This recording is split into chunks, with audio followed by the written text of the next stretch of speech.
I give you my heart.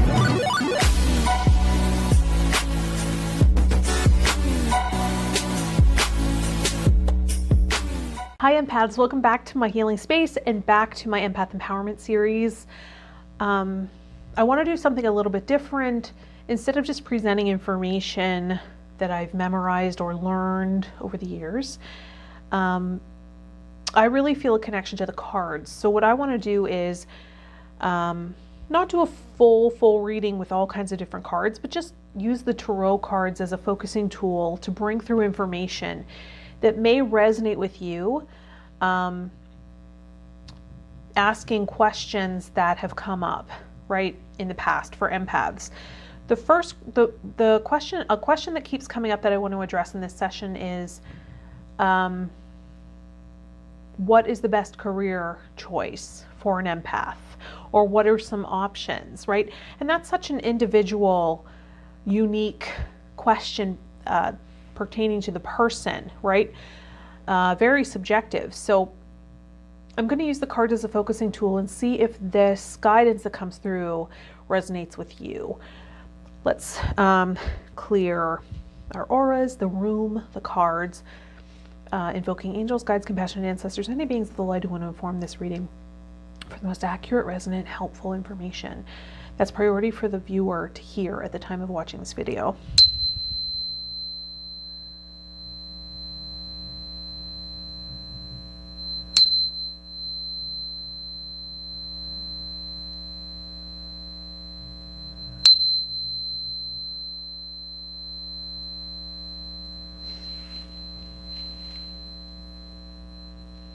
Nice. I'm going to go right to the Rider-Waite Tarot deck. Focusing on the best career choice for empaths.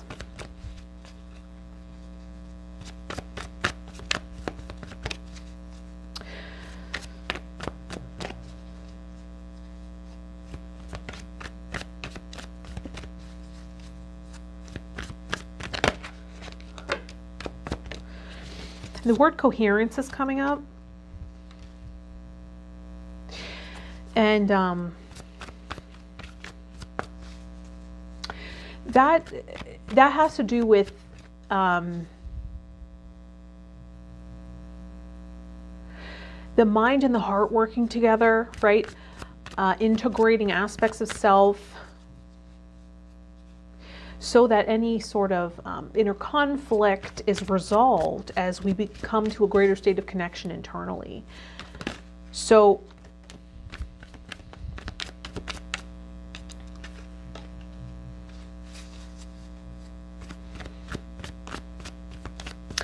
also tuning in and channeling light in whatever way best serves humanity and ourselves.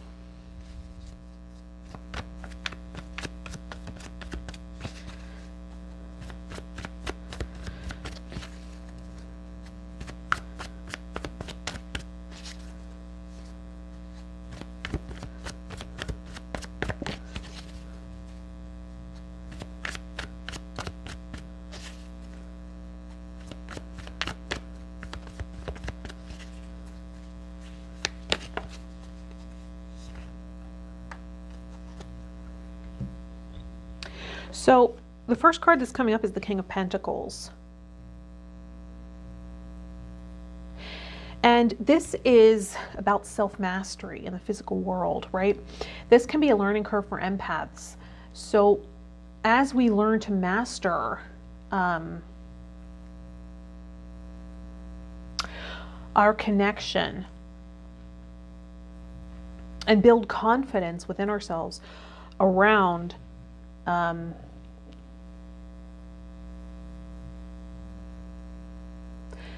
creating success in the material world, which is the basis of this question. This is, this could be an earth sign, male, right? In your experience, Taurus, Capricorn, or Virgo. So that may or may not resonate. That might be someone who can offer guidance, or someone who has mentored you, or someone you look up to and admire and can own some of those qualities and traits for yourself. This could also just be the energy of this king, this confident, grounded king who is confident in his ability to manifest abundance on the material plane.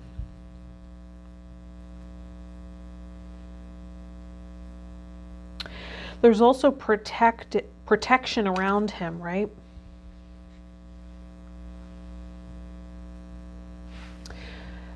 As we look at the animal heads in cement here, right? They can be protective, seen as protective.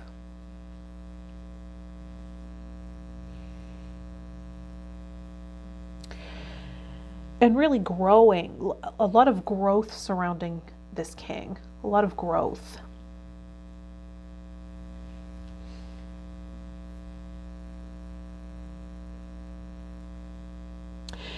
And he appears to be pondering or in reflection.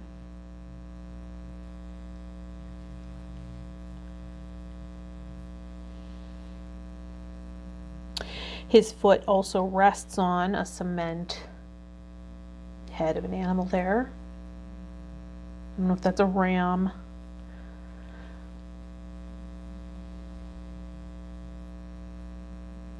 Or a cow.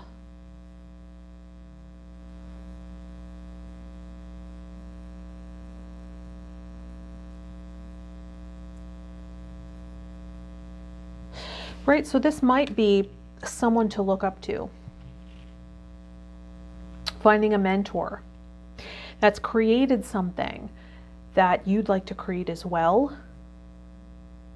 Right, so who is it that you admire, that you look up to in certain areas? And it's about the archetype, it's not about the person, right? So they don't have to be perfect. It doesn't have to be the perfect person that has everything. But this can be about looking up to people that have the confidence that you're seeking, right? And maybe summoning that person, right? Finding someone who has the kind of career that you're seeking, right?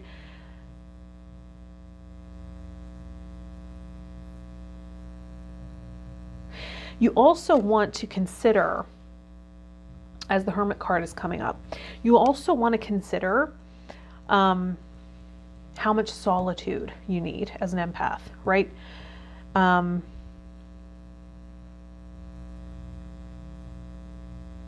Because we can easily feel chained and confined,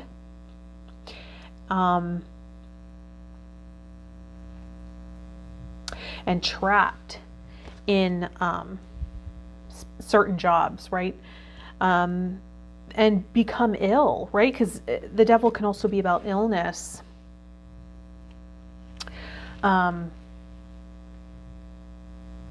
We can be very sensitive to the environment of the workplace too. So we want to consider, many empaths find self-employment to be the way to go, which is why we might want to seek mentorship, right?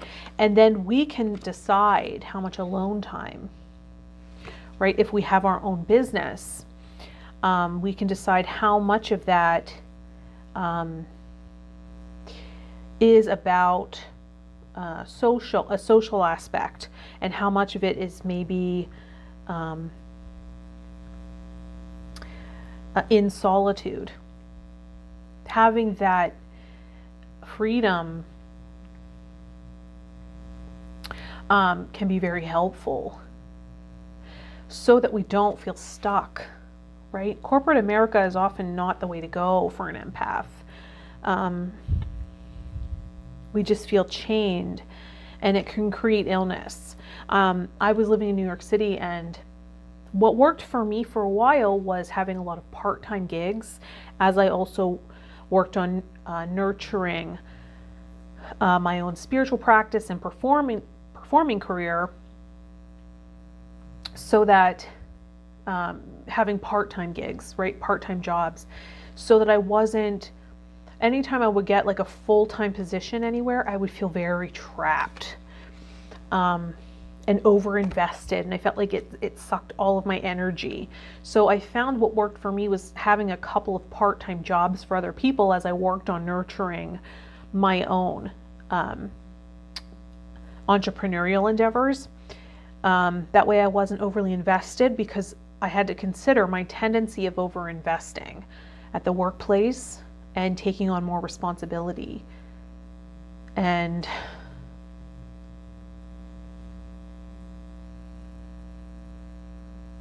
so focusing on my strengths, right, as a strength card comes out, focusing on your strengths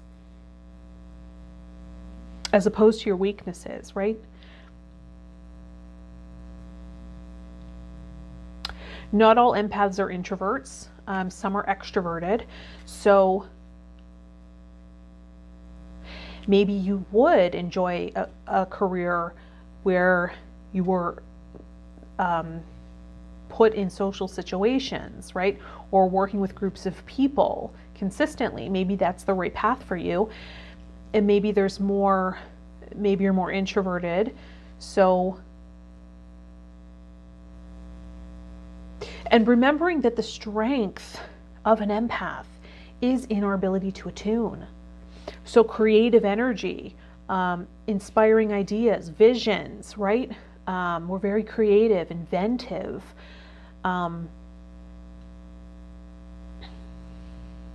And we can find that emotions and energies and vibrations are very contagious.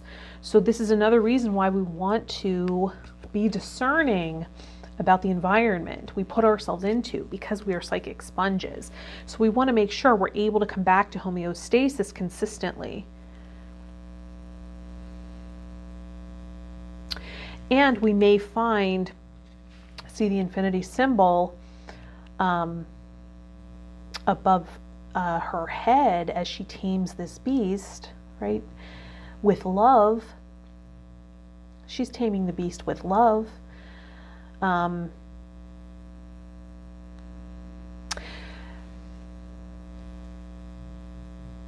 Really getting clear about what it is that fulfills you, right? Because we're also getting Ace of Cups. What's fulfilling to you? This is also about connection to divine, the Ace of Cups, right? Communing with divine and filling up our cup first, and it overflows and extends to other people, into our environment.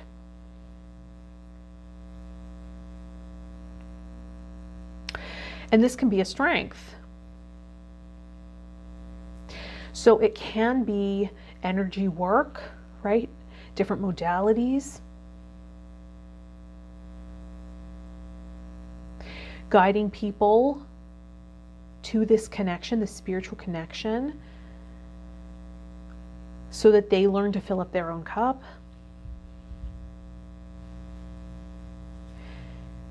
And there are different ways of doing so, right?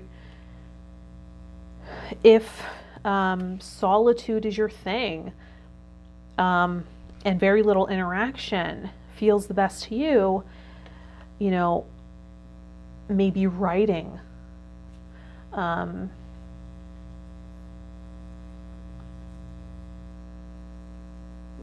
creating things in solitude that can then be shared, right? That can then be put out into the world. So really get in touch with, ask yourself right now, what is it that you love? What fills up your cup, right? If there are activities that you feel like you should do because you're good at them, but they're draining, that's a no. So we're looking at those things that really fill up your cup so that you're in a state of overflow. Perhaps seeking out mentorship, right, with this King of Pentacles, someone who's already mastered something that you're wishing to achieve, but also this inner journey, this self-reflection.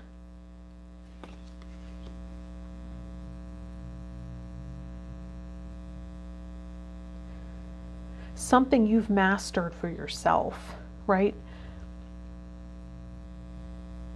Chances are it'll be an emotional mastery.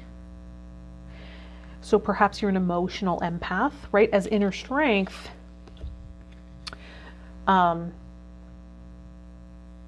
works with love and compassion to tame the beast within, right? And this can also be a Leo connection. And this is major arcana. So there are 3 major arcana here, right? We have the Hermit. We have the Devil. We have Strength. So if maybe you've overcome something like addiction, right? Or relationship issues, toxic relationship dynamics, something you've overcome, maybe. Something that you have mastered in the material world, and you can help others, guide others on that journey as well, because you've taken this journey internally, right? And you can show others the way to fulfillment in that area.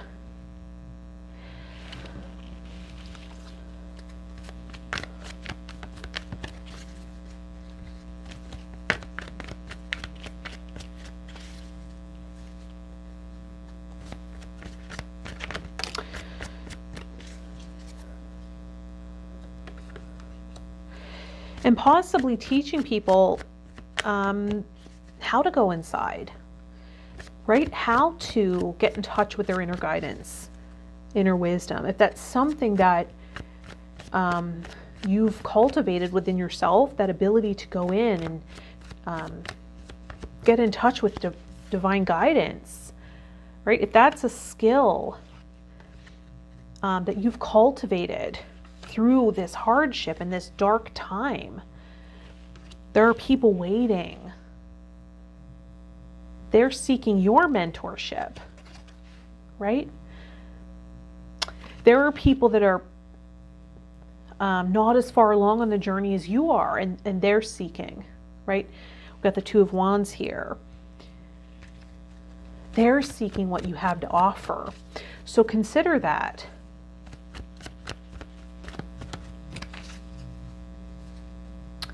What would you tell a younger version of yourself, less experienced version of yourself? What could you have learned that you now know, that you've now come through?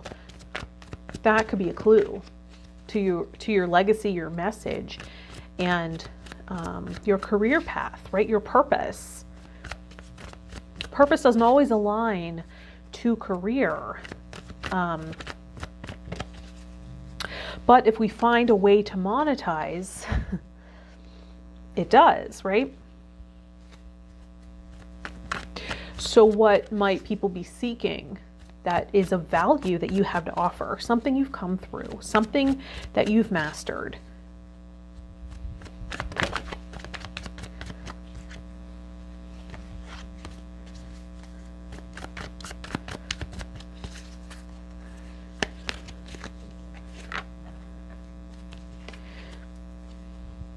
And it might very well be about relationship. The Lover's card coming up. Right? And see the angel guiding these lovers, right? Perhaps you are a relationship empath, right? Maybe you're able to see the energy dynamics within relationships and help bring balance to those situations, right? Maybe you've come out of codependency or toxic relationship paradigms. You broke the cycle, right? You found your strength and you broke the cycle. You learned to fill up your own cup. And there are people that don't understand how to do that, that they're seeking your wisdom and guidance. And that, you know, maybe you are this guide for these lovers. So maybe relationship coaching or counseling is something you'd really excel at. Because at the bottom of the deck here, we have the Victory card. Six of Wands. Coming out of conflict, right? A victorious return. A victory out of conflict, right? The Five of Wands is about conflict. So coming out of conflict and into victory. And we have 4 major arcana cards here, right? We count the Lovers. So do you have this insight in relationship? Are you able to see the dynamics? Are you able to fill in the blind spots, right? Is that something you've been interested in? Have you come through a lot of your own relationship issues, right? Are you seeking purpose, the purpose of romantic partnership in your life? And have you dove deep into that so that you can support others in doing the same, and found that self-love and self-respect and filling up your own cup is what creates success in that situation? And can you help others, guide others in doing so, so that they can then create successful relationships with your guidance and mentorship? I hope this was helpful. Let me know if this resonated and if you like this setup for empath empowerment. I really like the cards as focusing tools. I feel like it really helps me. And it's more inspiring to me. I'm working on following my joy and passion, and I really like the cards. I really resonate with the cards. So I hope this was helpful to you. Like the video and subscribe to the channel. Thank you for any energy exchange donations. That really helps support me on my path. And if you want a personal session or reading, that'll be included in the description. How to set up a session will be included in the description of this video. Also, I'll be reading at an event in Burbank, California, the end of March 21st and 22nd. I'll include that information in the description of this video as well. I hope to meet any of you there who will be in the area or who live in that area. And I think that's about it. Any other social media platforms will also be linked in the description of this video. Wishing you much love. I hope this resonated, and I will see you in the next video. Bye, empath.